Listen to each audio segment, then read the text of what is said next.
आज दक्षिण नाही पूर्व आफ्रिका केनियावरनं मल्लिकार्जुन कोरी, काकासाहेब पाटील, कोल्हापूरवरनं काकासाहेब पाटील, बाबासाहेब कूट, कुठला मत तुमचा? बाबासाहेब बाबासाहेब कूट, कूट हे शेतकरी बांधव नाना तंत्रज्ञानचा ऊस प्लॉट बघायसाठी आले ती.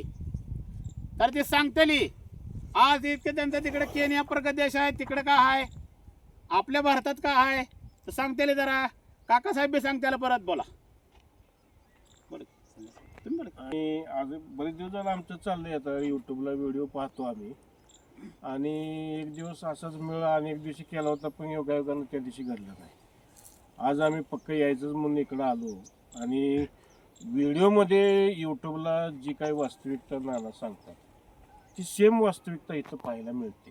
थोडाशी फारकत झाली आमची की ऊसाच्या वजनावरनं आणि संख्येवरनं, पण ती काही नगण्य गोष्ट आहे. पहिलं पीक आहे, थोडंसं कमी जास्त राहू शकतं. पहिल्या पिकामध्ये जी काही चूक झालेली आहे ती दुसऱ्या पिकामध्ये सुधारणा करता येऊ शकते. आता मी सुद्धा कोल्हापूरचं आमचं वाळवा तालुक्यात गाव येतं ॲक्च्युली.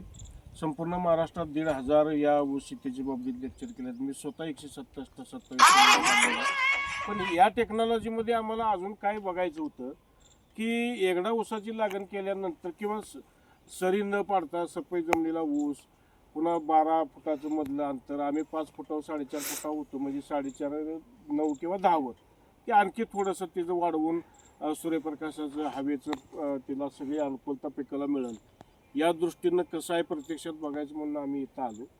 खरोखरच आत्तापर्यंत त्यांनी जो शेतकऱ्यांना मार्गदर्शनाचा उपक्रम राबवला आहे हा वाखाणण्यासारखा आहे आणि त्या ठिकाणी वास्तविकता पण आहे.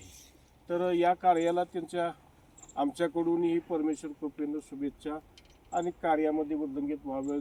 काही शेतकऱ्यांना अडचणी सगळ्या महाराष्ट्रातल्या शेतकऱ्यांनी येऊन बघावं आणि त्या पद्धतीनं त्या पिकामध्ये सुधारणा करून उत्पन्न कमी खर्चात जास्त कसं निघेल यासाठी प्रयत्न करावा, एवढं मी या प्रत्यक्ष या नानांच्या शेतीमधून सगळ्यांना मी माझं मनोगत सांगतो. बोला. मी मल्लिकार्जुन कोरी, जवळ या. मल्लिकार्जुन कोरी. मी केन्यामध्ये, पूर्व आफ्रिकेमध्ये केन्यामध्ये 30 वर्षापासून आहे. आम्ही ग्रीनहाऊस शेती करतो. आम्ही 1 हेक्टर गुलाबाला रोज 40,000 ते 60,000 लिटर पाणी देतो आणि रोज पाणी देतो. आणि आमचंही जमीन नानासारखंच आहे. आणि नाना इथं 1 एकर ऊसामध्ये 4,000 जरी रोपं असली, अर्धा लिटर पाणी जास्तीत जास्त म्हणजे अर्धा लिटर पाणी 4,000 रोपाला म्हणजे 2,000 लिटर पाणी रोज झाले. आणि आम्ही 40,000 ते 60,000 लिटर पाणी देऊन म्हणजे आम्ही म्हणजे त्या पिकाचा रूट झोनमध्ये हवाच खेळती राहत नाही.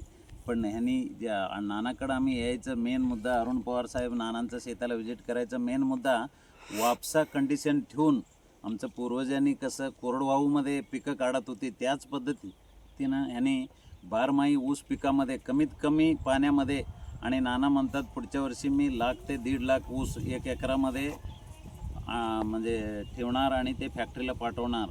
ह्या तंत्रज्ञान बघण्यासाठी आम्ही इथं आलेलो आहे. आणि मग त्यांचा फ्युचर ह्याच्यासाठी आमचं सर्व मंडळीकडून शुभेच्छा.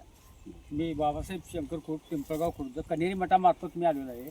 तर हे सूर्यप्रकाशाचं योग्य नियोजन असं केलेलं आहे की कुठलाही ऊस एकदा उगवला तो शेवट कारखान्याला जाणारच. इतर ठिकाणी काय होतं आहे की संख्या भरपूर असते पण प्रत्यक्षात कारखान्याला जाणारा ऊस नगण्य असतात, त्यामुळं ॲव्हरेज त्याचं पडत नाही. आता इथं ॲव्हरेज पडणारी गॅरंटी दिसते. त्यामुळे पुढच्या प्रवासासाठी नानांचे आमच्या शुभेच्छा. जय बाळू मामा, जय मनोहर मामा, जय श्रीराम.